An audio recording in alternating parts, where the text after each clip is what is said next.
షష్టగ్రహ కూటమి ఇప్పుడు తెలుగు నేలపై ఒక కొత్త ప్రచారం. ఆ గ్రహ కూటమి అలాంటగా ఇలాంటగా అంటూ ఎవరి నోటికొచ్చింది వాళ్ళు ఎవరికి తోచిన సిద్ధాంతాలను వారు మా బాగా ప్రచారం చేసేస్తున్నారు. ఇక వారికి బాలేదు, వీరికి బాలేదు, అలా లేదు, ఇలా లేదు అంటూ ప్రచారం మొదలుపెట్టేశారు. ఏమో అసలే ఇబ్బందులు, కొత్త ఇబ్బందులు వస్తాయేమోనని చాలామంది పూజలు, పునస్కారాలు అంటూ లక్షలు వృధా చేసుకుంటున్నారన్న ప్రచారం ఉంది. వాస్తవానికి తాజాగా రాబోతున్న షష్టగ్రహ కూటమితో అసలేం జరుగుతుందన్న దానిపై అనేక అనుమానాలు, సంశయాలు ఉన్నాయి. త్వరలో రాబోతున్న షష్టగ్రహ కూటమి వ్యక్తుల మీద ప్రభావం చూపుతుందని, ఫలానా రాశుల వాళ్ళు ఒళ్ళు దగ్గర పెట్టుకుని ఉండాలని, అలా ఉండాలి, ఇలా ఉండాలి అని ఎవ్వరికి తోచిన విధంగా వారు జోస్యాలు చెప్తుంటే సామాన్యుడు ముక్కును వేలేసుకుంటున్నాడు. అన్ని గ్రహాల చేతిలో ఉంటే తమకు అనుగ్రహం ఎందుకు కలగటం లేదని ప్రశ్నిస్తున్నారు.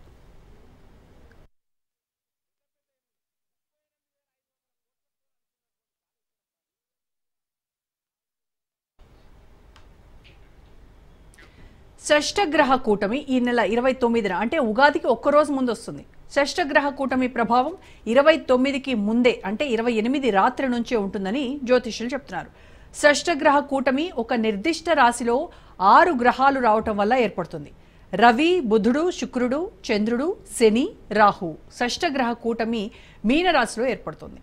దీంతో ఏదో విపత్తు జరుగుతుందని, వాళ్లకు మంచిదని, వీళ్లకు మంచిదని ఇలా అనేక మంది అనేక విషయాలు చెప్తున్నారు. జ్యోతిష్య శాస్త్ర అంచనాల ప్రకారం ఒకే కక్షలోకి 6 రాశులు రావటం అరిష్టమని కొందరు చెప్తున్నారు.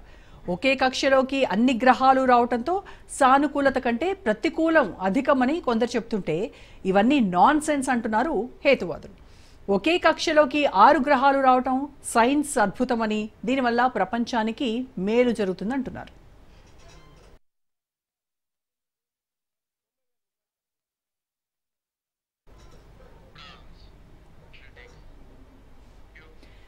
అయితే ఇలా షష్టగ్రహ కూటమి వల్ల సదరు వ్యక్తికి, ఆ వ్యక్తి పేరుతో ఉన్న సంస్థకు గ్రహాలు అనుకూలంగా ఉంటే ఒకలా, లేకపోతే మరోలా అంటూ ఎవ్వరికి తోచిన విధంగా వారు కథలు చెప్తున్నారని కూడా కొందరు విమర్శిస్తున్నారు. కష్టకాలంలోనూ శ్రమపడిన వారికి విజయం దక్కుతుందని, ఆలస్యం కావచ్చేమో కానీ విజయం మాత్రం పక్కా అంటున్నారు. సవాళ్లు, సంఘర్షణలు అనేవి ప్రతి ఒక్కరిని పలకరిస్తూనే ఉంటాయని, వాటన్నింటినీ అధిగమించినప్పుడే విజయాలు నమోదవుతాయంటారు. గ్రహాలు వ్యక్తిగత జన్మ నక్షత్రాన్ని బట్టి ఆయా రాశులపైన ప్రభావం చూపించవచ్చని, వేర్వేరు కలయికల కారణంగా వేర్వేరు భిన్న ఫలితాలు ఇస్తాయన్న అంచనాలను కొందరు కొట్టిపారేస్తున్నారు. భావోద్వేగాలతో ఆటలాడుకోవద్దన్న వెర్షన్ కూడా కొందరు వినిపిస్తున్నారు.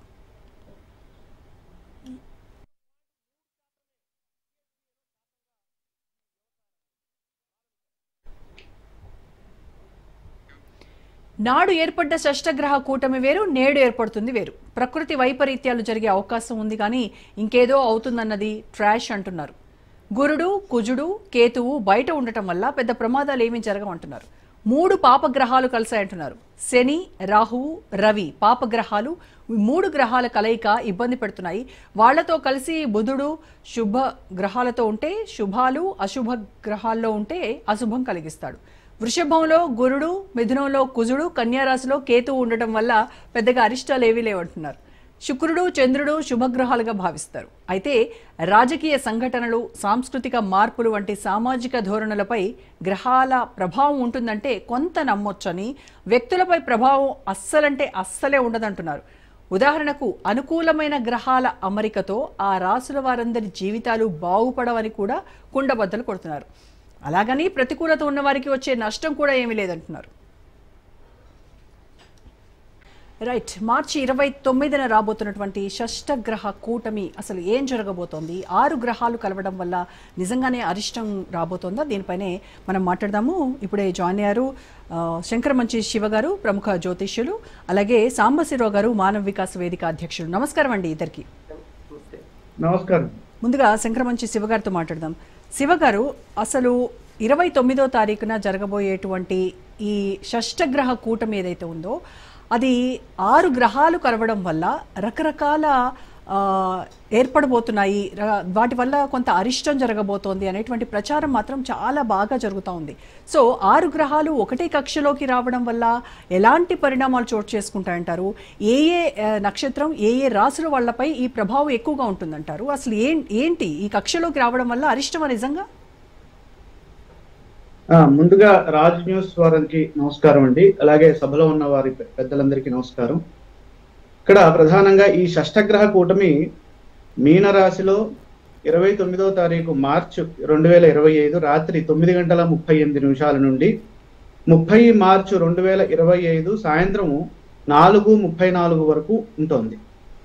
ఇది సంవత్సర ఆద్యంత సంధిలో ఈ షష్టగ్రహ కూటమి ఏర్పడుతుంది. అంటే క్రోధినామ సంవత్సరము పూర్తయిపోతుంది. అంటే క్రోధి ఫాల్గుణ అమావాస్య నాడు మొదలయ్యి విశ్వావసు నామ సంవత్సర చైత్ర శుద్ధ పాడ్యమి ఉగాది వరకు, అంటే ఉగాది ఈ 6 గ్రహాల కూటమితోటే ప్రారంభమవుతోంది. అదేవిధంగా ఈ కూటమిలో ఎవరెవరు ఉన్నారు అంటే ప్రధానంగా సూర్యుడు, చంద్రుడు, బుధుడు, శుక్రుడు, శని, రాహువు ఈ 6 గ్రహాలు ఈ ఒకే రాశిలో మీనరాశిలో సంచారం చేస్తున్నాయి. ఇక్కడ మనకి శాస్త్రం ఏం చెబుతోందంటే దివాకర కరాక్రాంత మూర్తినా మల్పతేజసాం. ఎప్పుడైతే సూర్యుడితో మిగతా గ్రహాలు కూడి ఉంటాయో ఆ పక్క గ్రహాలకి కాంతి తగ్గిపోతూ ఉంటుంది. అదేవిధంగా ఇక్కడ మనం ఈ షడ్గ్రహ కూటమి మనకి ఇది బలంగా ఉన్నదా లేదా అన్న విషయాన్ని కూడా గమనించినట్లయితే ఇది అంత బలమైనటువంటి ప్రభావాన్ని చూపించే గ్రహ కూటమి కాదు. కారణం ఏంటంటే ఇక్కడ ఏ గ్రహమైనా సరే రవితో కలిసి ఉన్నప్పుడు ఆ పక్క గ్రహానికి బలం తగ్గుతుంది. ఆ కోణంలో చూసినప్పుడు ఇప్పుడు శుక్రుడు ఆల్రెడీ మూఢంలో ఉన్నారు. అదే 29వ తారీఖు మూఢమి వదులుతుంది. అంటే అప్పుడే మౌఢ్యమి వదిలి ఆ శుక్రుడికి బాలత్వం అనేది వస్తుంది. అదేవిధంగా ఇక్కడ బుధుడు నీచరాశిలో సంచారం చేస్తున్నారు. అంటే నీచరాశిలో ఉన్నప్పుడు గ్రహం బలాన్ని పొంది ఉండదు. అలాగే మనము శని గ్రహాన్ని కనుక చూసినట్లయితే ఆ శని మేషరాశికి దగ్గరగా ఉన్న కారణం చేత ఆ శని కూడా నీచరాశికి దగ్గరగా ఉన్నారు. ఇక రాహు కూడా అదే విధంగా ఉన్నారు. అంటే ఇక్కడ గ్రహ బలాల్ని కట్టే క్రమంలో ప్రధానంగా నైసర్గిక బలం అనేటటువంటి బలం ఇక్కడ షడ్బలాల్లో మనం చూస్తూ ఉంటాం. సహజ నైసర్గిక బలాన్ని పొంది ఉన్నటువంటి సూర్యుడితో వేరే గ్రహము కలిసి ఉన్నప్పుడు ఆ గ్రహ బలం తగ్గుతుంది. తద్వారా అది ఇచ్చేటటువంటి ఫలితాలు కూడా గొప్పగా ఉండవు. ఆ క్రమంలో చూసినట్లయితే ఈ షడ్గ్రహ కూటమి అంత బలమైనటువంటి ఫలితాన్ని ఇవ్వదు అనేది మనం దృష్టిలో పెట్టుకోవాలి. అంటే అది చెడు ఫలితం చెప్పినా ఏ ఫలితం చెప్పినా శాస్త్రంలో అది బలంగా ఉండదు అనేది మనము గమనించాలి. ఇక్కడ ఈ షష్టగ్రహ కూటమి ఎప్పటి వరకు కొనసాగుతోంది అంటే కేవలం ఒకటే రోజు 29 రాత్రి ప్రారంభమయ్యి 30వ తారీఖు సాయంత్రము వీడిపోతుంది. కాబట్టి ఇది చాలా అంటే 29 సాయంత్రం మొదలయ్యి 30తో అంటే ఉగాది రోజు 30 సాయంత్రం 4:30కి పూర్తయిపోతుంది. ఓకే. అదే విధంగా ఈ షష్టగ్రహ కూటమి ఇక్కడ మనకి చంద్రుడు మేషరాశిలోకి ప్రవేశం చేయగానే అయిపోతుంది. అదే విధంగా చంద్రుడు ఎప్పుడైతే మేషరాశిలోకి ప్రవేశం చేస్తారో అప్పుడు ఇంకా పంచగ్రహ కూటమి ఉంటుంది. ఈ పంచగ్రహ కూటమి వల్ల వచ్చేటటువంటి ఫలితాలు ఏ విధంగా ఉంటాయంటే ఏకరాశౌ యదాయాంతి చత్వార పంచకేచరాః చత్వారో రాష్ట్రనాశాయ హంతి పంచ జగత్రయం. అంటే యది ఏకరాశౌ చత్వారః కేచరాః యాంతి రాష్ట్రనాశనం. 4 గ్రహాలు ఒకే రాశిలో కనుక ఉన్నట్లయితే ఇప్పుడు రాష్ట్రానికి ఇబ్బంది జరుగుతుంది. అదేవిధంగా 5 గ్రహాలు పంచకేచరాః ఏకరాశౌ యదాయాంతి జగత్రయం హంతి.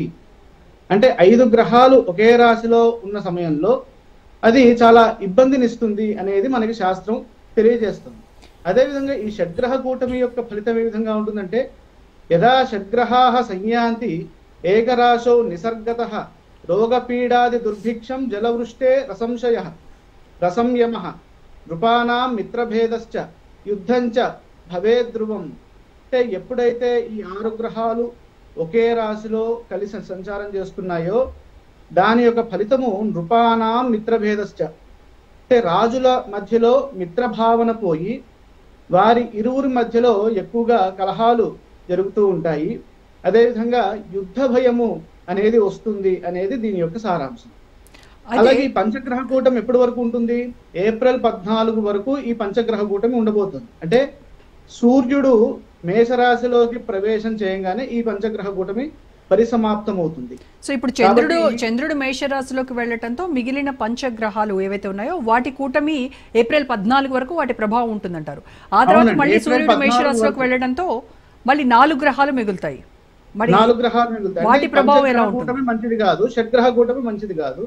కాబట్టి ఈ 4 గ్రహాలు ఎప్పుడైతే ఉంటాయో అది అంతగా దాని యొక్క ప్రభావం లేనప్పటికీ ఈ పంచగ్రహ కూటమి ఈ 13వ తారీఖు వరకు ఉంది. కాబట్టి ఈ 13వ తారీఖు వరకు మనము సంయమనంతో ముందుకు సాగినట్లయితే, అంటే రాజులు ప్రధానంగా ప్రభుత్వాలు తీసుకునేటటువంటి నిర్ణయాల్లో బాగా ఆలోచన చేసి నిర్ణయాలు తీసుకుంటూ ప్రజల సంక్షేమం కోరుతూ ముందుకు వెళ్ళినట్లయితే సత్ఫలితాలు సిద్ధిస్తాయి. అంటే ఈ 13వ తారీఖు వరకు ఎక్కడ రాగద్వేషాలకి మనం లోను కాకూడదు అనేది శాస్త్రం సూచిస్తోంది.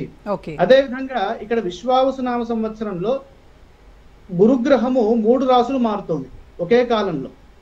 అంటే సంవత్సర ప్రారంభ సమయంలోనేమో వృషభ రాశిలో ఉంటున్నారు, సంవత్సర మధ్య భాగంలో అంటే అక్టోబరు అంటే మే 14 నుంచి మిథునంలో ఉంటున్నారు, అక్టోబర్ నుంచి కర్కాటకంలో ప్రవేశం చేస్తున్నారు. అంటే ఒకే సంవత్సరం విశ్వావసునామ సంవత్సరం ఉగాది నుంచి మళ్ళీ నెక్స్ట్ పరాభవనామ సంవత్సరం వరకు చూసినట్లయితే గురువు 3 రాసులు మారుతున్నారు. ఈ 3 రాసులు మారడం అనేది కూడా అరిష్టాన్ని సూచిస్తోంది శాస్త్రం. కాబట్టి మొత్తం మీద చూసినట్లయితే గత అనుభవాలని దృష్టిలో పెట్టుకొని, అంటే మనకి గతంలో కూడా అనేక సార్లు ఈ షడ్గ్రహ కూటమి పంచగ్రహ కూటమి కలిసినాయి. మొన్న కరోనా సమయంలో, అదేవిధంగా 1962లో ఈ 8 గ్రహాలు కలిసినాయి. 62లో అయితే అంటే 8 గ్రహాలు కలిసినప్పుడు చైనా యుద్ధం ఎక్కువగా అక్కడ ప్రభావితం చూపించింది. అదేవిధంగా ఇక్కడ మనకి 2019-20 సంవత్సరంలో కరోనా ఎక్కువగా ప్రభావం చూపించింది. ఇప్పుడు కూడా ఏదో ఒక వైరస్ హెచ్ఎంపివి ఏదో ఉంది. కాబట్టి ఆ హెచ్ఎంపివి బారిన పడకుండా జాగ్రత్తగా మనం ముందుకు సాగుతూ, అలాగే రాజుల మధ్యలో సఖ్యతగా ఉండేటటువంటి వాతావరణాన్ని మనం కలుగజేస్తూ ముందుకు సాగినట్లయితే అనుకూల ఫలితాలు సిద్ధిస్తాయి. అంటే ఈ ప్రభావాల వల్ల మనకి ఎక్కువగా దుర్భిక్షము, ధనక్షయము ఇవి జరుగుతూ ఉంటాయి. అవి కాకుండా ప్రభుత్వాలు ముందస్తు చర్యలు తీసుకుంటూ ముందుకు సాగితే మంచి ఫలితాలు ఉంటాయి. వీటి ప్రభావం తగ్గేందుకు ప్రతి ఒక్కరూ విష్ణు సహస్రనామ పారాయణాన్ని, అలాగే మనకి శృంగేరి జగద్గురువులు ఓం నమ శంకరాయ అనేటటువంటి నామాన్ని ఉపదేశం చేశారు. ఆ ఉపదేశించినటువంటి నామాన్ని ప్రతి ఒక్కరూ జపించినట్లయితే చాలా విశేషమైనటువంటి ఫలితాలు సిద్ధిస్తాయి. ఓకే శివ గారు, మీరు ఒక నిమిషం లైన్ లో ఉండండి. మళ్ళీ మాట శ్రీధర్ స్వామి గారు, ప్రముఖ జ్యోతిష్కులు. నమస్కారం అండి. శ్రీధర్ గారు, ఈ 29న మార్చి 29న ఏర్పడబోయేటువంటి ఈ షష్ఠ గ్రహ కూటమి ఏదైతే ఉందో, సూర్యుడు, శుక్రుడు, రాహు, చంద్రుడు, బుధుడు, శని, ఈ గ్రహాలన్నీ కూడా ఒకటే కక్షలోకి రావడం వల్ల కొంత చెడు ప్రభావం పడేటువంటి అవకాశం ఉంది అని చెప్పేసి అని అంటున్నారు. అయితే ఒక్కొక్క రాశికి ఒక్కొక్క గ్రహానికి ఒక్కొక్క స్వతహాగా ఒక లక్షణం ఉంటుంది. ఇప్పుడు సూర్యుడికి శని తీసుకుంటే ఫర్ ఎగ్జాంపుల్ శని యుద్ధకారకుడు. ఈ రకంగా ఒక్కొక్కటికి ఒక్కొక్క స్వతహాగా ఉండేటువంటి లక్షణాలని వీటన్నీ ఒకటే కక్షలోకి రావడం వల్ల నిజంగానే ఏదైనా పెను ప్రభావం చూపించే అవకాశం ఉంటుందంటారా? ఇప్పుడు ఎందుకంటే ప్రధానంగా మనం కలియుగంలో ఉన్నాం. కలియుగంలో ఉన్నప్పుడు శుభగ్రహాలైనటువంటి గ్రహాలు ఏవైతే ఉన్నాయో అవి శుభ ఫలితాలు చూపించలేవు. దుష్టగ్రహాలు ఏవైతే ఉన్నాయో అవి ప్రభావాన్ని అధికంగా చూపించేదానికి అవకాశం ఉంది. ఎందుకంటే కలి ప్రభావం అనేటువంటిది ఆ విధంగా ఉంటుంది. కేవలం ఏంటంటే గ్రహస్థితిగతులు అనేటువంటివి కాకుండా యుగ ధర్మాన్ని బట్టి కూడా మనం దృష్టిలో పెట్టుకోవాల్సిన పరిస్థితి ఉంటుంది. ఎందుకంటే ఇక్కడ తీసుకున్నట్టయితే రాహువుతో కూడుకొని రవి, చంద్రుడు, శని, శుక్రుడు, బుధుడు కూడా మనకి ఒకే రాశిలో ఉండడం అనేది జరుగుతుంది. దీని ప్రభావం అనేది ఇందాక శర్మ గారు చాలా చక్కగా వివరించారు. ఎందుకంటే ఈ జ్యోతిష శాస్త్రానికి సంబంధించినటువంటి పరిజ్ఞానం చాలా విశేషమైనటువంటిది. ఎందుకంటే మన ఋషీశ్వరులు ఈ అద్భుతమైన పరిజ్ఞానాన్ని శ్లోక రూపంలో మనకు శాస్త్రంగా మనకు అందించడం జరిగిందంతా. ఆ ప్రకారంగా ఎటువంటి ప్రభావాలు చూపించబోతున్నాయి అనేటువంటిది శర్మ గారు వివరించారు. అయితే ఇక్కడ మనకేమవుతుందంటే కొంతమంది అట్లాంటి ప్రభావం ఏమీ ఉండదు అని కొంతమంది, దుష్ప్రభావాలు ఖచ్చితంగా ఉంటాయి అని కొంతమంది చెబుతున్నారు. అయితే ఇక్కడ ఈ కలి ధర్మాన్ని బట్టి కూడా మనం దృష్టిలో పెట్టుకున్నట్లయితే ఈ శుభ పరిణామాలు జరుగుతాయా, అశుభ పరిణామాలు జరుగుతాయంటే అశుభ పరిణామాలు జరుగుతాయని మనం చెప్పవచ్చు. ఎందుకంటే రాహుతో కూడుకొని ఇప్పటివరకు విశ్లేషణలో కూడా చాలామంది ఏం చెబుతూ వచ్చారంటే ఈ రాహుకేతువులు అనేటువంటి ఛాయాగ్రహాలు, ఈ యొక్క ఛాయాగ్రహాలు ఏ గ్రహంతో అయితే కూడుకొని ఉంటాయో ఆ గ్రహ లక్షణాలు ఇవి పొందుతాయి అని చెప్పేసి. కానీ కలి ప్రభావం చేత ఏమిటంటే రాహుగ్రహంతో ఏ గ్రహాలు అయితే చేరుకొని ఉంటున్నాయో ఆ గ్రహాలు ఆ యొక్క చండాలత్వాన్ని పొందడం అనేటువంటిది జరుగుతుంది అని చెప్పేసి కలి విశ్లేషణలో మనం చెప్పవచ్చు. ఎందుకంటే చాలా మంది మహానుభావులు ఏంటంటే ఎన్నో చక్కటి విశ్లేషణలు చేస్తూ ఉన్నారు. ఆ విశ్లేషణ చేస్తున్నప్పుడు కూడా ఈ రాహుగ్రహం అనేటువంటి ఈ గ్రహంతో మిగిలినటువంటి గ్రహాలు కూర్చుంటుండడం చేత ఎక్కువ దుష్ప్రభావాలు కలుగుతాయి అనడంలో ఏమాత్రం సంశయం లేదు. ఇక్కడ ప్రధానంగా వ్యాధి భయాలు, అదేవిధంగా యుద్ధ భయాలు, ఈ తర్వాత అదేవిధంగా చోర భయాలు, తర్వాత అదేవిధంగా ఆర్థిక సంక్షోభము అనేటువంటిది ఖచ్చితంగా ఏర్పడుతుంది అనేటువంటి దానికి ఏమాత్రం సంశయం లేదు. ఎందుకంటే ఇప్పటికే దాని యొక్క ప్రభావం అనేటువంటిది ప్రతి ఒక్కరు కూడా అనుభవిస్తున్నారు. కేవలం వ్యవసాయదారులే కాదు, వ్యాపారస్తులే కాదు, ఉద్యోగస్తులే కాదు, ఇండస్ట్రియలిస్టులే కాదు, ఆర్థికమైనటువంటి సమస్యలు మరి కరోనా నుండి చాలా అధికమైపోయాయి. సామాన్యుడు ఏ విధంగా జీవనాన్ని కొనసాగించాలనేటువంటి సమస్య అనేటిది ఒక ప్రశ్నార్థకంగా మారిపోయింది సామాన్యుడి యొక్క జీవితం అనేటువంటిది. అది ప్రతి ఒక్కరు కూడా సామాన్యుడి దగ్గర నుంచి అపర కోటీశ్వరుడు వరకు కూడా రకరకాలైన సమస్యలతో ఇబ్బంది పడుతున్నారు. అయితే శ్రీధర్ స్వామి గారు, ఇప్పుడు నాకు ఉన్న ఇన్ఫర్మేషన్ ప్రకారం 2000 సంవత్సరంలో ఒకసారి ఈ షష్టగ్రహ కూటమి ఏర్పడింది అని చెప్తున్నారు. అప్పుడు ఎలాంటి ప్రతికూల పరిస్థితులను ఎదుర్కొన్నాము? అమ్మా మనకు తెలియదు కరోనా ఎంత భయంకరమైనటువంటి రీతిలో విజృంభించింది 2000 సంవత్సరం. అవునమ్మా, అప్పుడు కూడా కొన్ని ఎన్నో రకాలైనటువంటి సమస్యలు ఎదుర్కోవడం అనేది జరిగింది. ఆ సందర్భంలో కూడా రకరకాలైన సమస్యలు, యుద్ధ భయాలు, తర్వాత చోర భయాలు, ఆర్థిక సంక్షోభం అనేది ఇప్పుడు ప్రారంభమైంది కాదు. ఆర్థిక సంక్షోభం అనేది 2000 సంవత్సరం నుంచి కూడా ఆర్థిక సంక్షోభంలోనే మనం ఉన్నామనడంలో ఏమాత్రం సంశయం లేదు. అంటే ఆర్థిక సంక్షోభానికి గ్రహాలకి కూడా లింక్ ఉంటుందంటారా? ఖచ్చితంగా ఉంటుందమ్మా. ఎందుకంటే ఈ యొక్క గోచార రీత్యా గ్రహాలు ఉండే స్థానాలను బట్టి రకరకాలైన సమస్యలు ఏర్పడేదానికి ఖచ్చితంగా అవకాశం ఉంటుంది. ఎందుకంటే ప్రతి మానవుడి యొక్క జీవనం అనేది ఉంది చూసారా. ఇప్పుడు మనకి సూర్యుడు ఉన్నాడని కూడా ప్రత్యక్షంగా ప్రభావాన్ని చూపిస్తాడు. అదేవిధంగా చంద్రుడు కూడా ప్రత్యక్షంగా ప్రభావం చూపిస్తాడు. సూర్యచంద్రుడు ఏ విధంగా అయితే మనకి కనబడుతూ ప్రత్యక్ష ప్రభావం చూపిస్తున్నారో మిగిలిన గ్రహాల యొక్క నక్షత్రాల యొక్క ప్రభావం కూడా ఖచ్చితంగా మానవుడిపై ఉంటుంది అనడంలో ఏమాత్రం సంశయం లేదు. ఎందుకంటే ఇప్పుడు చూడండి, సూర్యుడు ఉదయించిన దగ్గర నుండి అస్తమించేంత వరకు ఒక్కొక్కసారి ఒక్కో రకమైనటువంటి ప్రతాపాన్ని చూపిస్తూ ఉంటాడు. అదేవిధంగా చంద్రుడు ఉన్నాడు అనుకోండి, పౌర్ణమి నుండి అమావాస్య వరకు, అమావాస్య నుండి పౌర్ణమి వరకు కూడా ఆయనకు ప్రభావం చూపిస్తుంటాడు. అదేవిధంగా అంటే గ్రహాలు ప్రత్యక్షంగా కాకపోయినా పరోక్షంగా కూడా అనేకమైన ప్రభావాలు చూపించడం అనేది జరుగుతూనే ఉంటుంది. ఇది ప్రభావం చూపించదు అని అనుకోవడానికి ఏమాత్రంగానూ అవకాశం లేదనమాట. అదే ఖచ్చితంగా వాటి ప్రభావం అనేటువంటిది ప్రత్యక్షంగానో పరోక్షంగానో ఖచ్చితంగా మన మీద ఉంటుందన్నమాట. అంచేత ఇప్పుడు చూడండి, ఇప్పుడు చంద్రుడు ఉన్నాడు అనుకోండి, ఇప్పుడు రాత్రిపూట మనం ఆ చంద్రుడి యొక్క ప్రభావంతో ఏమిటంటే మనకున్న అలసటంతా అమ్మా చెప్పండి.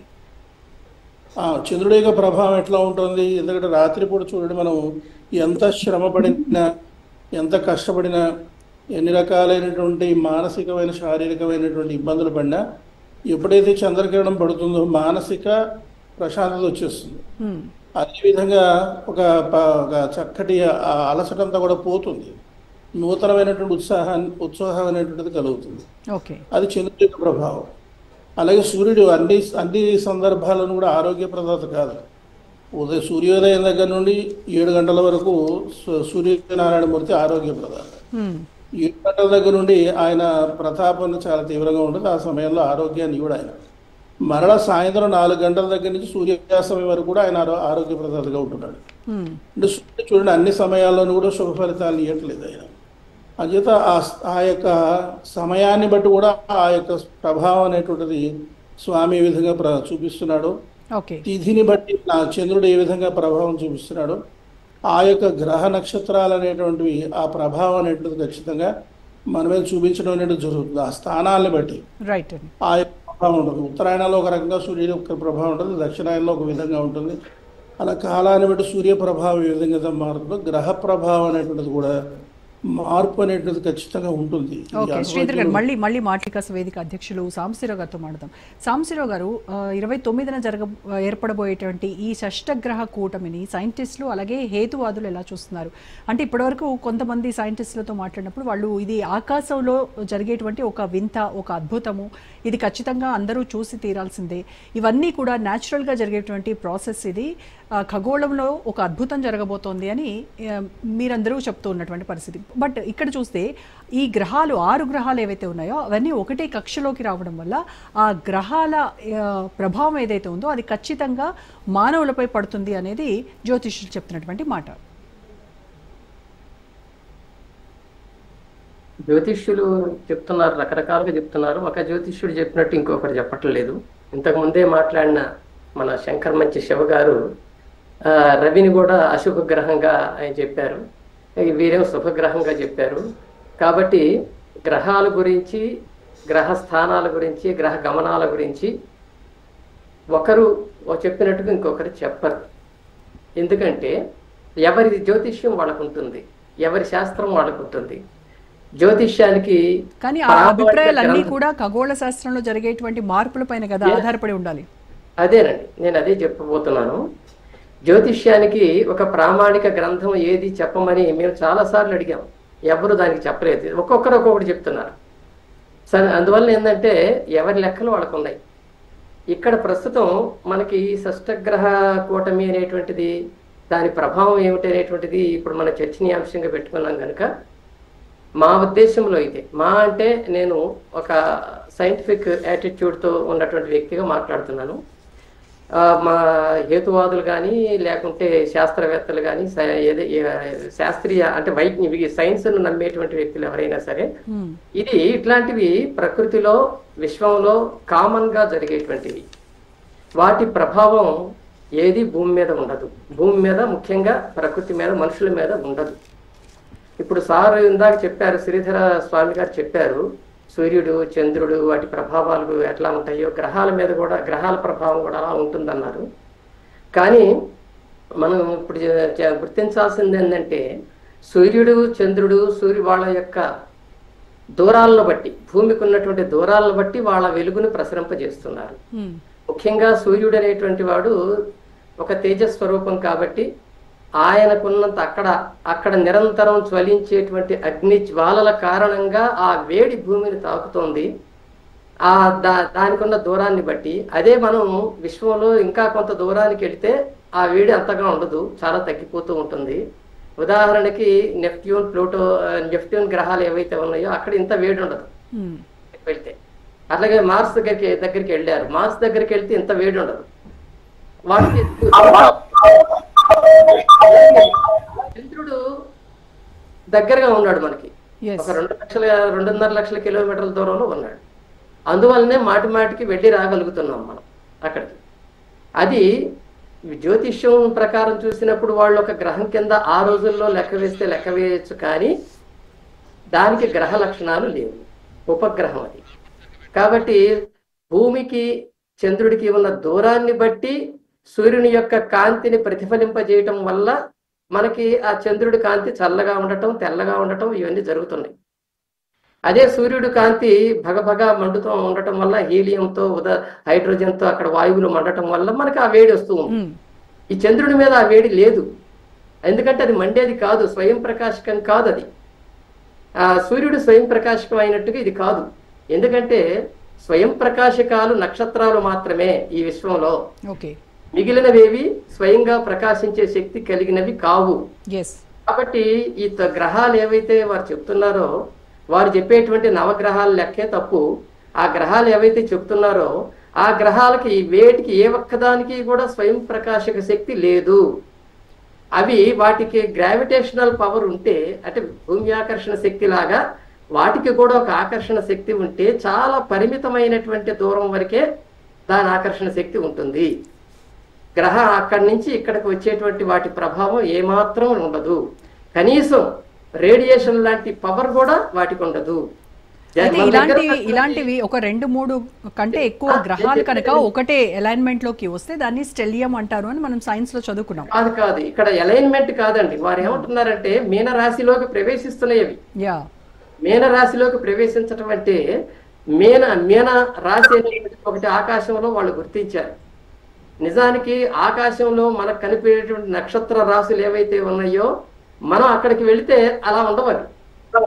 ఒక నక్షత్రానికి లెక్కలేని కాంతి సంవత్సరాల దూరం ఉంటుంది. మనకు దూరంగా ఉన్నాం కాబట్టి దగ్గరగా ఒక దగ్గర ఉన్నట్టు కనిపిస్తుంది. కాబట్టి ఇక్కడ అనంత్ శర్మ గారు మీరు దయచేసి మ్యూట్ లో ఉండండి.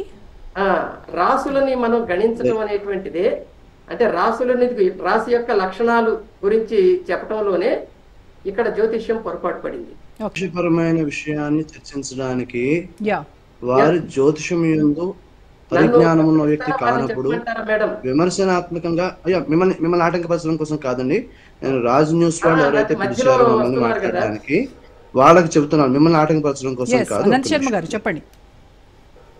ఇప్పుడు జ్యోతిషముగా మాట్లాడడానికైతే మేము మాట్లాడతాం. ఈ ప్లానటరీ అసోసియేషన్ ఇలాంటి వాళ్ళు ఎవరైనా వస్తే వాళ్ళు సైన్స్ పరంగా ఏదైతే విషయాలు చెప్పవలసి ఉన్నాయో వాళ్ళ పరంగా వాళ్ళు చెప్పవచ్చు. స్టార్, ప్లానెట్ అని అయితే ఇంగ్లీష్ లో పదాలు ప్రయోగం చేస్తూ ఉంటారో దానికి స్పెసిఫిక్ గా కొన్ని డెఫినేషన్స్ వాళ్ళు ఇచ్చుకున్నారు. ఇక్కడ డెఫినేషన్ దాన్ని బట్టి దాన్ని ప్లానెట్ ని గ్రహము అని, స్టార్ అంటే నక్షత్రము అని యథాతథంగా జ్యోతిషంలో ఏదైతే డెఫినేషన్ ఇచ్చారో దాన్ని ఇక్కడ అన్వయిస్తాను అంటే కుదిరే విషయం కాదు. అక్కడ చెప్పిన డెఫినేషన్ కి ఇక్కడ ఏదైతే పదాన్ని ప్రయోగం చేస్తున్నారో ఆ ప్రయోగం యొక్క డెఫినేషన్ సరిపోవట్లేదు అని దాన్ని విమర్శించడానికి అవకాశం లేదు. జ్యోతిషం సబ్జెక్ట్ గా మాట్లాడతాము అనేటట్లయితే సబ్జెక్ట్ గా మాట్లాడడానికి వేదిక ఇది కాదు.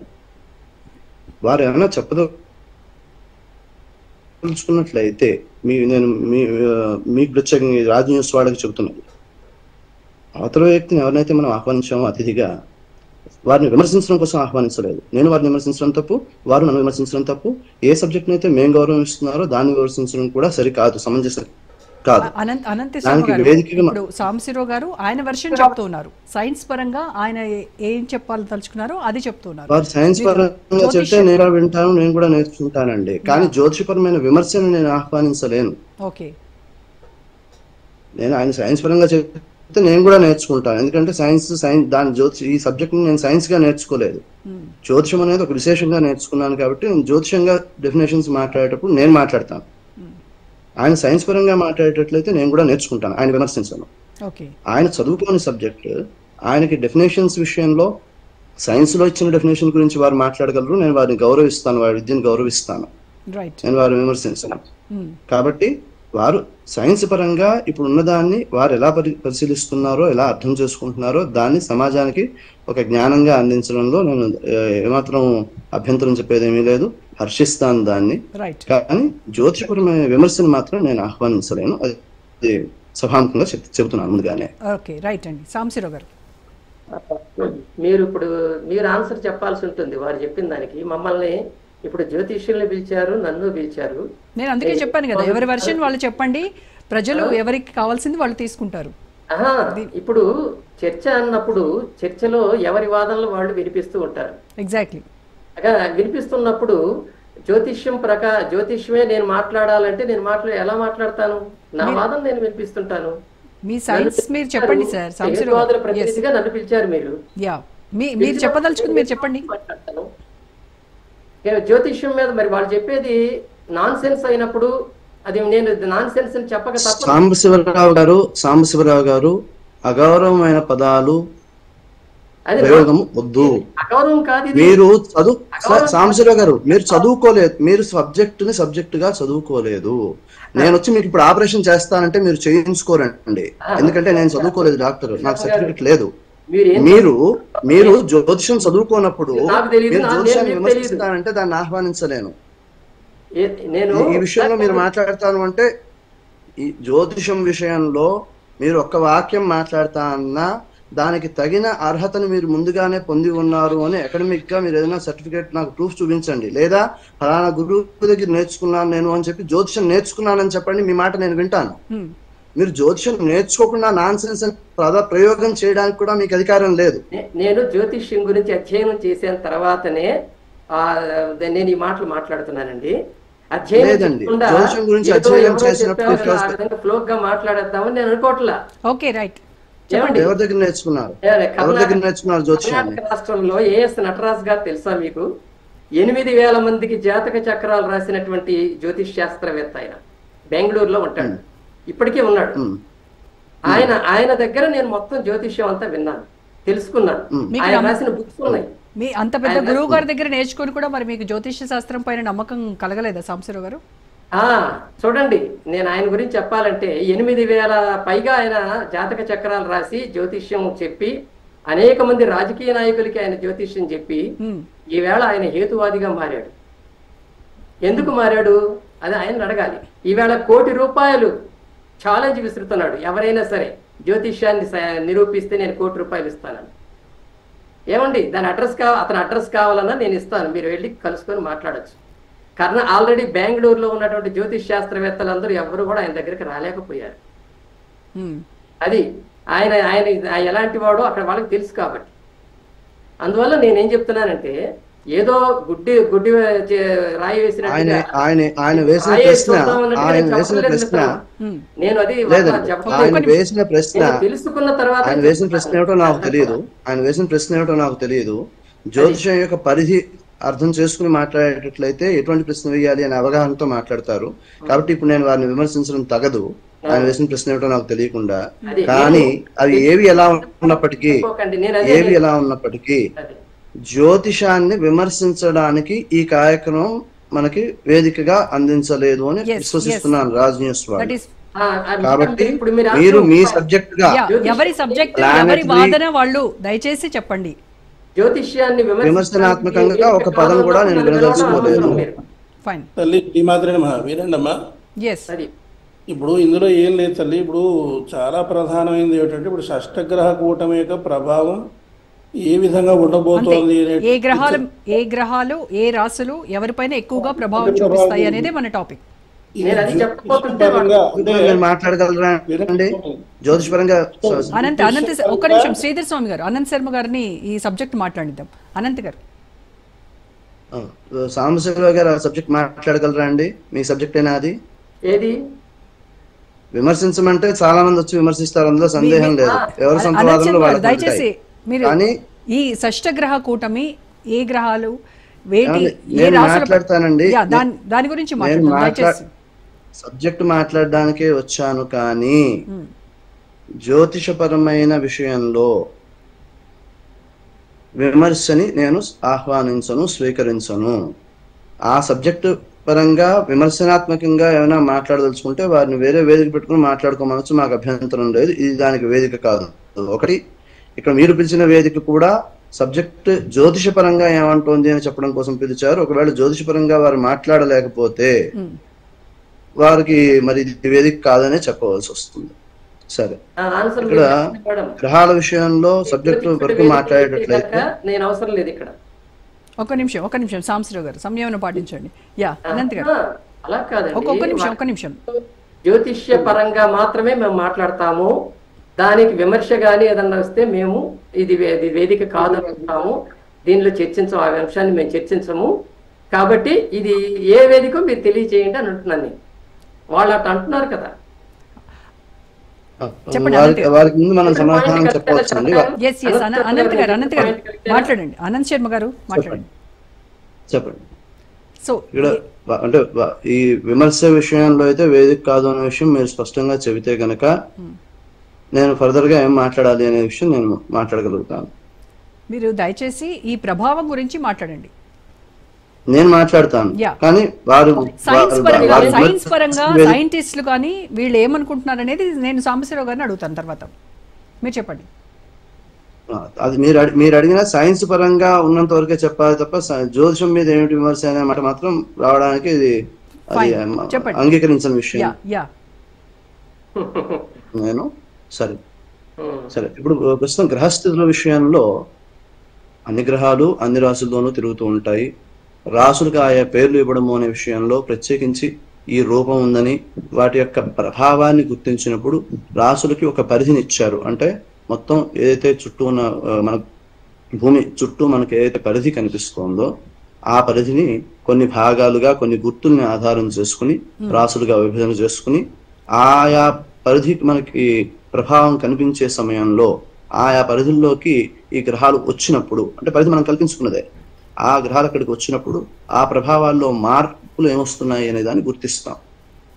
ఇలాంటి సందర్భంలో అన్ని గ్రహాలు ఒకే చోటుకు వచ్చినప్పుడు ఆ పరిధి యొక్క ప్రభావము, ఆ పరిధిని రాశి అని పిలుస్తున్నాము, ఆ పరిధి యొక్క ప్రభావము అక్కడికి వచ్చిన గోళాలతో అనుబంధంగా ఏ రకంగా మానవాళిపై ప్రభావం చూపిస్తోంది లేదా ప్రకృతిపై ప్రభావం చూపిస్తోంది అనే దాన్ని అధ్యయనం చేయడం జరుగుతుంది. ఇక్కడ విశేషంగా ఈ కూటమికి సంబంధించిన విషయంలో సామాన్యమైన ఫలితమే ఉంది, విశేషమైన ఫలితము దోష ఫలితము ఏమి చెప్పబడట్లేదు. అయితే రాబోయే కాలంలోనే అంటే ఉగాది తర్వాత నుంచి మనకి కొన్ని యోగాలు వస్తున్నాయి. ఒక 14 రోజుల పాటు ఉంటుంది ఆ యోగం, బుధ చంద్రుడికి సంబంధించింది. ఈ యోగాలకు సంబంధించిన విషయంలో కొన్ని దోషాలు చెప్పబడ్డాయి, అవి కొంత గుర్తించడం జరుగుతోంది. అయితే ఇది లేదన్నారు కదా, మరి ఈ ప్రభావం ఎందుకు వచ్చింది అనే ప్రశ్న వస్తుంది. కాబట్టి ముందుగానే ఆ రాబోయే యోగాల విషయ ప్రస్తావన చేయవలసి వస్తోంది. కానీ ఈ షడ్గ్రహ కూటమి అనే దాని విషయంలో మనకు అన్ని సామాన్య ఫలితాలే చెప్పబడ్డాయి తప్ప విశేషంగా ఏవో దోషాలు ఉన్నాయి, ఏవో ప్రభావాలు కనిపిస్తాయి అని భయపడవలసిన అవసరం ఉన్న విషయం అయితే కాదు.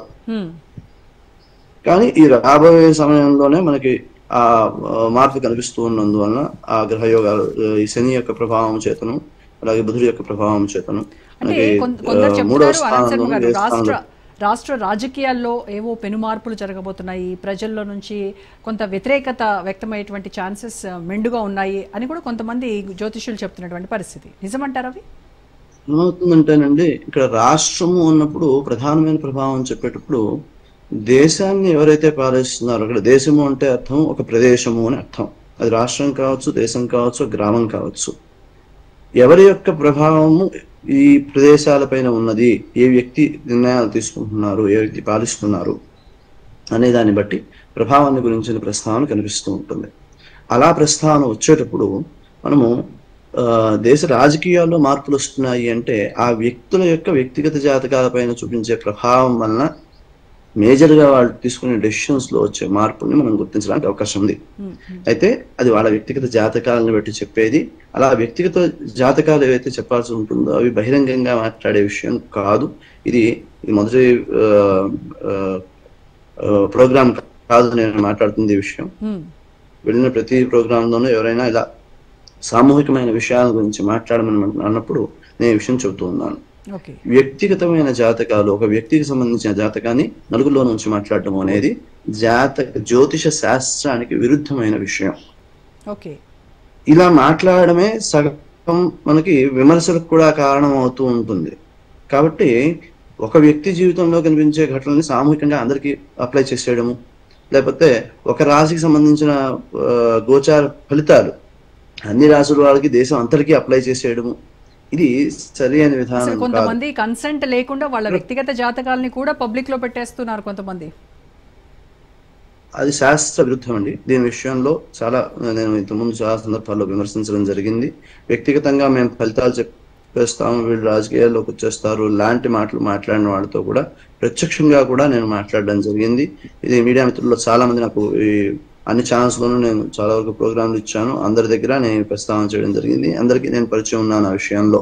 ఎందుకంటే మిగతా వాళ్ళందరూ వాళ్ళకి తెలిసింది చెబుతామని అభిప్రాయపడిన వాళ్ళు చాలా మంది ఉన్నారు. దాన్ని విమర్శించి నేను ఎక్కడ కూడా ఈ ధర్మాన్ని దాటి మాట్లాడలేదు. కాబట్టి మనకి వ్యక్తిగతము పక్కన పెట్టేస్తే సామూహికము దేశ గోచారానికి సంబంధించిన విషయంలో మనకి గ్రహస్థితుల యొక్క ప్రభావం ఎలా ఉంటుంది అనే విషయాన్ని మనం చర్చించడానికి అవకాశం ఉంటుంది. పంచాంగంలో కూడా దానికి సంబంధించిన యోగాలను విశ్లేషించి చెప్పడం జరుగుతూ ఉంటుంది. ఇక శాస్త్రంలో అధ్యయనం ద్వారా ఏవైతే ఫలితాలు చెబుతారో అవి కాక మేము వ్యక్తిగతంగా కొంత పరిశీలన చేశాము, ఎందుకంటే చేసేవాళ్ళు ఉన్నారు వ్యక్తిగత పరిశీలనలో చేసి ఏదో దీనివల్ల ఈ ప్రభావాన్ని మేము గుర్తించాము అంటే అది సామూహికంగా వర్తిస్తుందా లేదా అనే దానికి ఒక పరిశోధనా విధానం కావాలి, అందులో సందేహం లేదు. దానికి అది అవసరమైన రిసోర్సెస్ ని ఏ యూనివర్సిటీలో అయితే మనకి జ్యోతిషం బోధన జరుగుతోంది, చాలా యూనివర్సిటీల్లో జరుగుతోంది, మనకి ఇక్కడ తెలంగాణలో అయితే తెలుగు యూనివర్సిటీలో జరుగుతోంది, అలాగే మన తిరుపతిలో కూడా సంస్కృత యూనివర్సిటీలో జ్యోతిష బోధన జరుగుతోంది, కాశీలో కూడా జ్యోతిష బోధన జరుగుతోంది. ఇంకా రీసెర్చ్ ఓరియంటెడ్ గా జరగాల్సినవి చాలా ఉన్నాయి. అయితే వ్యక్తిగతంగా పరిశీలించే వాటిని అబ్జర్వ్ చేసి దీర్ఘకాలికంగా శాస్త్రంలో మిగతా గ్రంథాలన్నింటినీ కూడా అధ్యయనం చేసి దీనికి విరుద్ధంగా ఏమైనా కనిపిస్తుందా లేదా చూసి మాట్లాడాలి తప్ప ఒక చోట కనిపిస్తుంది కదా. ఈ ప్రభావం కనుక కొన్ని రాసుల వారి మీద ఖచ్చితంగా ఉంటుంది అంటారు కాబట్టి వాళ్ళకి రెమెడీస్ ఏంటి, ఏం సూచిస్తారు మీరు? వ్యక్తిగతంగా వాళ్ళ జాతకాలు అనుసరించి ఒకే లగ్నం వరకు, అంటే ఇప్పుడు 12 రాసులు ఉన్నాయి, 12 రాసుల్లోనూ అందరూ ఫిట్ అయిపోతారు అనుకుందాం, మొత్తం ప్రపంచం అంతా ఫిట్ అయిపోతుంది అనుకుందాం.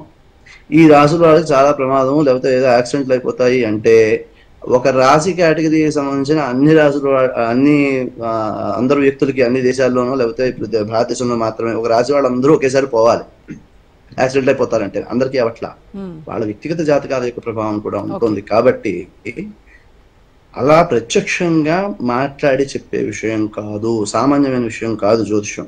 సో ఇండివిడ్యువల్ గానే కాబట్టి చాలా జాగ్రత్తగా జ్యోతిష్కులైనా సరే ఒళ్ళు దగ్గర పెట్టుకుని మాట్లాడాల్సిన అవసరం ఉన్న విషయాలు ఇవి. బహిరంగంగా ఎలా పడితే అలాగా ఏదో మేము ఒక స్టేట్మెంట్ ఇచ్చేసాము అనే విధానం అంత సులువైన విషయం కాదు. కాబట్టి ఈ గోచార రీత్యా ఇన్ని గ్రహాలు ఒక చోటకి రావడం అనేది కొంత విశేషంగా గుర్తిస్తాం. కానీ ప్రభావం విషయంలో మాత్రం ఎంతటి వాడైనా సరే, ఎంత బలవంతుడైనా సరే వాడి స్వభావాన్ని బట్టి మేలు చేస్తాడా కీడు చేస్తాడా ఆలోచిస్తాం. మేలు చేసే స్వభావము కొంచెం దేహదారుఢ్యం బాగున్నవాడైతే సాయం చేస్తాడు, అదే ఏ క్రూరుడు అనుకోండి ఆ దేహదారుఢ్యంతో వెళ్తాడు. కాబట్టి ఆ పరిమితులు అర్థం చేసుకుని చెప్పాలి, మాట్లాడాలి. ఓకే సాంబశివరావు గారు, ఇప్పుడు ఖగోళంలో జరిగేటువంటి ప్రభావం అంతా కూడా భూమి మీద పడుతుంది, భూమి మీద పడినటువంటి ప్రభావం అంతా కూడా వాతావరణం మీద పడుతుంది, వాతావరణం మీద పడినటువంటి ప్రభావం అంతా కూడా మనుషుల పైన పడుతుంది అనేది ఒక వాదన. దీంతో మీరు ఏకీభవిస్తారా? ఇందులో మీరు చెప్పిన స్టేట్మెంట్లో గ్రహాల ప్రభావం భూమి మీద పడుతుంది అనేది ఏదైతే ఉందో అది రాదు. వాతావరణం, కాలాలు మార్పిడి, లేకపోతే వర్షాలు, చలిలు ఇవన్నీ రావటం, ఇవన్నీ కూడా సూర్యగమనం వల్ల వస్తున్నాయి. అలాగే భూమి మీద ఉన్న వాతావరణ కారణంగా కూడా వస్తున్నాయి. భూమి, సూర్యుడు, చంద్రుడు ఈ మూడింటి వల్ల ఇక్కడ మనకి అనేక మార్పులు చేర్పులు వాతావరణంలో వస్తున్నాయి. అంతేగాని గ్రహాల ప్రభావం కానీ రాసుల ప్రభావం కానీ భూమి మీద ఎవరి మీద ఉండదు అనేది సైన్స్ చెప్తున్నటువంటి, ఖగోళ శాస్త్రం చెప్తున్నటువంటి విషయం ఇది. ఈ విషయం నేనే ఇప్పుడు చెప్పడం కాదు, ఆర్యభట క్రీస్తు శకం 4వ శతాబ్దంలో వచ్చినటువంటి ఆర్యభట తన ఆర్యభటీయంలో కూడా చెప్పాడు ఈ విషయం. కాబట్టి అప్పటి నుంచి చూసుకున్నా కానీ ఆయన మాట అప్పుడు ఎవరు వినలేదు. ఆర్యభట చెప్పినా కూడా ఆయన వినలేదు. ఆయన గ్రహణాలకు కూడా కారణాలు చాలా క్లియర్గా చెప్పాడు, ఇప్పుడు మన సైన్స్ చెప్తున్నవే చెప్పాడు ఆయన. అయినా సరే ఆయన మాట వినలేదు, పైగా ఆయన ఒక దోషిగా మార్చేసి ఆయన మీద చాలా అవాకులు పేలారు, అది వేరే విషయం. కానీ ఇప్పుడు మీరు అడిగిన క్వశ్చన్ ప్రకారం చూసినప్పుడు గ్రహాల ప్రభావం భూమి మీద ఉన్నటువంటి వ్యక్తుల మీద ఎట్టి పరిస్థితుల్లోనూ ఉండదు. అది ఇక మనం చెప్తున్నటువంటి ఇవేవైతే ఉన్నాయో కొన్ని కొత్త రోగాలు రావటం కానీ, భూకంపాలు రావటం కానీ, లేకపోతే యుద్ధాలు రావటం కానీ, ఇవన్నీ కూడా గ్రహాల ప్రభావంతో రావట్లా, ఇక్కడ ఉన్నటువంటి పరిస్థితులతో వస్తున్నాయి. యుద్ధాలు ఎందుకు వస్తాయి? రాజ్యానికి సంబంధాలను బట్టి, రాజ్య నాయకుల యొక్క వ్యవహార శైలిని బట్టి యుద్ధాలు వస్తూ ఉంటాయి. హలో చెప్పండి అనంత్ గారు. యాంకర్ గారి పేరు రోజా గారు. ఇప్పుడు ప్లానెట్స్ కి సంబంధించి సైన్స్ పరంగా లేదండి, లేదు లేదు లేదు అలా అలా అలా సైన్స్ కి సంబంధించి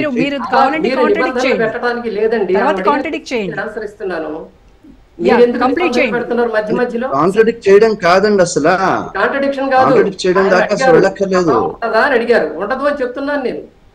మీరు ఎందుకు మధ్యలో మళ్ళీ జోక్యం చేసుకుంటున్నారు? చెప్పండి సాంబశివరావు గారు, కంప్లీట్ చేయండి. అది ఓకే. కాబట్టి ఈ ప్రభావం ఉండదు. మనం ఏవైతే ఇప్పుడు ఇదిగో ఈ ప్రభావం ఉంటుందని ఏవైతే ఉదాహరణలు చెప్తున్నారో అవన్నీ కూడా ఊహా కల్పనలు అంతే. స్వకపోల కల్పితాలు అంటారు దీన్ని ఇంకా చెప్పాలంటే. ఉదాహరణకి ఇప్పుడు రేపు ఈ షష్టగ్రహ కూటమి ఇప్పుడు మనం ఏదైతే డిస్కస్ చేస్తున్నామో దీని ప్రభావంగా ఎన్డీఏ గవర్నమెంట్ పడిపోబోతుందని చెప్పిన వాళ్ళు ఉన్నారు. మీరు నెట్ లో వెతుక్కోండి, తెలుస్తుంది. అలాగే యూనిఫామ్ సివిల్ కోడ్ కనుక ఈ మార్చి చివరి లోపుగా పాస్ కాకపోతే పార్లమెంటులో ఈ ఎన్డీఏ కూటమి పడిపోతుంది, ఇంకా దాన్ని ఎవరు ఆపలేరని చెప్తున్నారు. ఇవన్నీ ఊహాకల్పనలు కాకపోతే ఏమిటివి? కనుక ఇవి జాతకాల ప్రకారం జ్యోతిష్యాల ప్రకారం చెప్పేవేనా ఇవన్నీ? ఇందాక వారు అనంత శర్మ గారు కరెక్ట్ కాదన్నారు. మనుషుల మీద ఉండదు అనేది వారి వాదన. ఎస్, అది ఉండదు. ఒక నిమిషం సాంబశివరావు గారు, లేవు. శ్రీధర్ గారు మాట్లాడివ్వండి. ఒక్క నిమిషం సాంబశివరావు గారు. శ్రీధర్ స్వామి, ఇందులో సూర్యకిరణ ప్రభావం అనేది ఉంది, భూమి మీద ఉంటుంది అంటున్నారు. అయ్యో, అది తేజస్ పుంజం అండి, అది ఎవరు కాదనలేరు, అది కనపడుతుంది కదా. ఏమండి ఇప్పుడు మీరు మీరు నేను చెప్పేది విన్న తర్వాత ఇప్పుడు మాట్లాడండి. ఇప్పుడు మీరు సూర్యుడిని ఒక గ్రహంగా చూస్తున్నారు, నేను చూడలేదు. మీరు చూడట్లేదు, పోలే వదిలేసేయండి. నక్షత్రం అది, వాళ్ళు ఏదో నక్షత్రమో లేకపోతే ఇంకొక పాల పుంతో లేకపోతే ఇంకో పెరుగు పుంతో. మేము సూర్యుడిని భగవానుడుగా చూస్తాం, చూడండి, సూర్య భగవానుడుగా చూస్తున్నాం. అవును, ఎందుకంటే ఆయన యొక్క అనుగ్రహంతోనే ఈ యొక్క చక్కగా సస్యం పండుతోంది, తద్వారా మన ఆహారం స్వీకరిస్తున్నాం, తద్వారా మనంత జీవనాన్ని కొనసాగిస్తున్నాం. ఆ సూర్య భగవానుడికి సంబంధించిన విషయంలోకి వచ్చేసరికి ఆయన నుంచి వచ్చేటువంటి మీరు కిరణాల గురించి మాట్లాడుతున్నారు, మేము కళల గురించి మాట్లాడతాం. సూర్య కళలు అని ఉంటాయి. అదేవిధంగా చంద్రుడికి సంబంధించిన కళలు ఉన్నాయి. సూర్య కళలు 10, చంద్రుడికి సంబంధించిన కళలు 16. అది ఈ కళలు సైన్స్ కనపడవు, సైన్స్ అందేటువంటివి కావు అవి. కాబట్టి తర్వాత అట్లా మీకు అందుతుందా, మీకు అందిందా కళల గురించి? మాకు అందుతుంది. ఎట్లా అంటే ఫాలో అవుతున్నారు, కానీ మీరంతా మీరేమన్నా వాటి మీద పరిశోధనలు చేశారా? సహస్రనామ స్తోత్రంలో స్పష్టంగా ఉంది, అనేక కోటి బ్రహ్మాండ జనని దివ్య విగ్రహాన్ని, అనేక కోట్ల బ్రహ్మాండాలకి తల్లి ఆవిడ అని, అనేక కోట్ల బ్రహ్మాండాలు ఉన్నాయని చెప్పి లలితా సహస్రనామ స్తోత్రంలో సుస్పష్టంగా ఉంది. మీరంతా కూడా కొన్ని లక్షల కోట్లు డబ్బంతా వృధా చేసేస్తూ ఈ మధ్యకాలంలో చదువుతున్నారు, పాల పుంతలు ఉన్నాయి, పెరుగు పుంతలు ఉన్నాయి, లేదా నెయ్యి పుంతలు ఉన్నాయి, వెన్న పుంతలు ఉన్నాయని చెబుతున్నారు. సైన్స్ గురించి పెద్ద గొప్పగా చెప్పేస్తున్నారు, ఒకళ్ళ సిద్ధాంతాన్ని ఇంకొకళ్ళు తప్పని చెబుతున్నారు. శ్రీధర్ స్వామి గారు, మానవాళికి సైన్స్ అక్కర్లేదంటారా? అమ్మా, మానవాళికి సైన్స్ అక్కర్లేదా? ఇదంతా కూడా సైన్స్ అని ఇప్పుడు ఇందులో శాస్త్రము. ఇప్పుడు మానవుడికి ప్రతి ఒక్కటి కావాలి. మానవ జీవనం అనేది ప్రతి ఒక్క దాని మీద ఆధారపడి ఉంటుంది. ఇందులో బాగా ఇవన్నీ కూడా ఏంటంటే శాస్త్రం చాలా ప్రధానమైనటువంటిది. శాస్త్రాన్ని అందుకోలేకపోతుంది ఇంకా సైన్స్ అంతా కూడా. జ్యోతిష పండితుడు ఉన్నాడు, జ్యోతిష పండితుడు ఆ యొక్క డేట్ ఆఫ్ బర్త్ టైమును బట్టి ఆ యొక్క వ్యక్తి యొక్క లక్షణాలు, ఆ వ్యక్తి యొక్క గుణగణాలు, ఆ వ్యక్తి యొక్క భవిష్యత్తు అవన్నీ కూడా చక్కగా చెబుతున్నారు. ఇది ఈ సైంటిస్టులు చెప్పలేరే. సైంటిస్టులు కానీ ఈ యొక్క రక్తము, మాంసము, ఎముకలు ఇవి కనపడతాయి. కానీ మేమేం చేస్తామంటే షట్చక్రాలను దర్శించగలుగుతాం. షట్చక్రాల్లో మరణ దళాలు, కోణాలు, అందులో దేవతలకు సంబంధించినటువంటి బీజాక్షరాలు, దానికి సంబంధించిన ఉపాసన విధానము, ఇవన్నీ కూడా మేము దర్శించగలుగుతాం. శర్మ గారు చెప్పిన ప్రకారంగా సైన్స్ గొప్పగా చూపించేసి శాస్త్రాన్ని తక్కువ చేసి చూపించేసి ఇవన్నీ చెప్పడానికి అనంత్ శర్మ గారు భగవంతుడు ఒక్కొక్క రూపంలో దర్శనం చేశాడు. ఓకే శ్రీధర్ స్వామి గారు, ఒక నిమిషం. మీరు సైన్స్ గురించి ఒక ప్రస్తావన చేశారు, మానవుడికి ఉపయోగపడట్లేదా అని. నిజానికి 95% ఏవైతే స్టడీస్ జరుగుతున్నాయో ఆ స్టడీస్ అన్నీ కూడా ఎగ్జిక్యూట్ అయిన తర్వాత సమాజానికి హితకరముగా కనిపించట్లేదండి. ఇక్కడ ఆహార ఉత్పత్తి తీసుకున్నాం, దాంట్లో మందులు వేయడం కనుక్కున్నది ఎవరు అంటే సైంటిస్టులు. దానివలన జీవశక్తిని నశింపచేసి జీవం లేని ఆహారాన్ని మనుషులకు అందించి పునరుత్పత్తి శక్తిని తగ్గించి పూర్తిగా నశింపచేసే పరిస్థితికి తీసుకెళ్ళిపోయారు. పునరుత్పత్తి శక్తి లేని ఆహారం తింటే జీవుడికి పునరుత్పత్తి శక్తి ఎక్కడి నుంచి వస్తుంది? ఇప్పుడు మీకు ఆ కౌంట్ తగ్గిపోతోంది అని చెప్పి డాక్టర్లే గొడవ చేస్తున్నారు. ఆ పరిస్థితిని తీసుకొచ్చింది ఎవరు? సైన్స్. పొల్యూషన్ ఎవరి వలన వచ్చింది? సైన్స్ వలన వచ్చింది. మానవాళికి ఉపయోగపడేదిగాను సమాజ శ్రేయస్సుకు ఉపయోగపడేదిగాను ఉంటే అది చాలా గొప్పది, చాలా విశేషమైన, ఇందులో సందేహం లేదు. ఏమండి 10 మందిని బలిస్తే గానీ మేము కనిపెట్టలేం కదా మందుని అంటారా? మనకి తెలియకుండా వెనకాల ఎన్ని బలులు జరుగుతున్నాయో మనం చెప్పక్కర్లేదు. ప్రయోగం కోసం 10 మందిని చంపితే ఆ ప్రయోగం వివరాలు బయటికి రాకుండా ఉండడం కోసం 100 మందిని చంపుతున్నా. దాంట్లో ప్రథమ స్థానంలో ఉన్నది అమెరికా. అంత విశేషంగా ఉన్న అమెరికా న్యూక్లియర్ పవర్ డెవలప్ చేసుకుని అక్కడే ఉన్నాయి. మనకు సుమారుగా 30 ఎన్నో ఉన్నాయి. అందులో గత ప్రెసిడెంట్ ఎవరైతే ఉన్నారో ఆయన కింద 25-25 ఉన్నాయి న్యూక్లియర్ ప్లాంట్స్. సైన్స్ అనేది సమాజానికి హితవు చేస్తోందనేది మనకి ఎంత శాతం కనిపిస్తోందో దానికి కొన్ని 100%. 200 సంవత్సరాలు అయిందండి మనం ఈ డెవలప్మెంట్ లోకి వచ్చి. గత 10 సంవత్సరాల్లో సైన్స్ ఇంకా బాగా డెవలప్ అయిందండి. కానీ ఈ 200 సంవత్సరాల్లోనూ అంతకుముందు 2000 కోట్ల సంవత్సరాల నుంచి ఏదైతే జీవశక్తి డెవలప్ అవుతూ వస్తుందో భూమి మీద, దాన్ని నశింపజేసేయడానికి అరక్షణం పడుతుంది అనే కెపాసిటీని సంపాదించారా? శాస్త్రము జీవిక నిలబడడం కోసం ఉపయోగపడింది తప్ప ఎవరిని హింసించడానికి ఉపయోగపడదు. మీ వాదన ఒకసారి. అదే మీరు కార్యక్రమం మొదట్లో కొన్ని అంశాలు చెప్పారు, అది ఒకసారి క్లారిఫై ఇస్తాను. ఇది ఖగోళంలో అద్భుతము, అందరూ వీక్షించచ్చు అంటున్నారు. ఇది కనబడదమ్మా. ఇది సూర్యుడితో కలిసి ఉన్నటువంటి గ్రహాలు ఎక్కడ కనబడవు. ఇక్కడ మనకి యథావై సూర్య ఉదయతి అధనక్షత్రం నైతి అని వేదం చెప్తోంది. కాబట్టి అక్కడ సూర్యుడితో కలిసి ఉన్నటువంటి గ్రహము కంటికి కనబడదు. First point. అంటే సైంటిస్టులు మీరు గ్రహణాలు కావచ్చు, ఏదైనా కూడా ఆకాశంలో జరిగేటువంటి అద్భుతాలని చూడండి అని చెప్తారు అనేది నా ఉద్దేశం. ఇది చూడలేము, ఇది కంటికి కనబడదు. ఎందుకంటే వీక్షకులకి క్లారిఫికేషన్ ఇస్తున్నాను. అదే విధంగా గ్రహము అనేటటువంటి పదము అంటే మనకి శాస్త్రము ఎప్పుడైతే నిర్మించారో, అంటే శాస్త్రం ఎప్పుడైతే చెప్పారో, మనకి బృహత్పరాశర హోరా శాస్త్రము ఇది ప్రామాణిక గ్రంథం. ఈ గ్రంథంలో అసలు ఇట్లా హేతువాదులు అడిగేటట్టుగానే అడుగుతూ ఉంటాడు శిష్యుడు. అయ్యా గ్రహాలకి భూమి మీద ఉన్నటువంటి మనుషులకి సంబంధం ఏమిటి అనేది ఫస్ట్ అధ్యాయంలోనే వస్తుంది. ఆ తర్వాత గ్రహము యొక్క డెఫినేషన్ 3వ అధ్యాయంలో వస్తుంది. మనం చదువుకోవాలంతే. ఇక్కడ 3వ అధ్యాయం 5వ శ్లోకంలో విపులంగా చెప్పారు. విపులమైన ఆకారము కలిగి గతి కలిగినవి గ్రహములు, తమ గతిచే నక్షత్రములను గ్రహించినవి కనుక వాటి గ్రహములను పేరు అనేటటువంటి వాక్యాన్ని చాలా సుస్పష్టంగా, అంటే వాటి గతి చేత నక్షత్రాలను గ్రహిస్తున్నాయి అవి, కాబట్టి వాటికి గ్రహాలు అని పేరు. మీకు ప్లానెట్స్ అనేటటువంటి నామధేయాన్ని గ్రహానికి ఆపాదించి ఇవి ప్లానెట్స్, ఇవి గ్రహాలు అని మీరేదో కొత్తగా చెప్పడం కాదు. మీరు చెప్పాల్సింది ఏంటి? ఇప్పుడు జరిగేటటువంటి శుక్రమౌఢ్యం ఏదైతే ఉందో, సాంబశివరావు గారు మీకు డైరెక్ట్ గా క్వశ్చన్, శుక్రమౌఢ్యంలో ఇప్పుడు శుక్రుడి యొక్క రైటైజేషన్ ఎంత ఉంటే శుక్రమౌఢ్యం ఏర్పడుతుంది? శుక్రుడి యొక్క రైటైజేషన్ అంటే మీరు సైంటిస్టులు కదా, సైన్స్ చదువుకున్న వాళ్ళు కాబట్టి శుక్రుడికి రవికి మధ్యలో ఎంత రైటైజేషన్ డిఫరెన్స్ ఉంటే మౌఢ్యమే ఏర్పడుతుంది? ఇది ప్రశ్న. ఇలాంటివి మీరు చెప్పాలి, ఇలాంటివి చెప్పకుండా ఎంతసేపు శ్రీధర్ స్వామి గారు, అనంత్ శర్మ గారు, సాంబశివరావు గారు, థ్యాంక్ యూ సో మచ్ అండి. ఇది వాళ్ళ special drive. Stay tune to Raj news.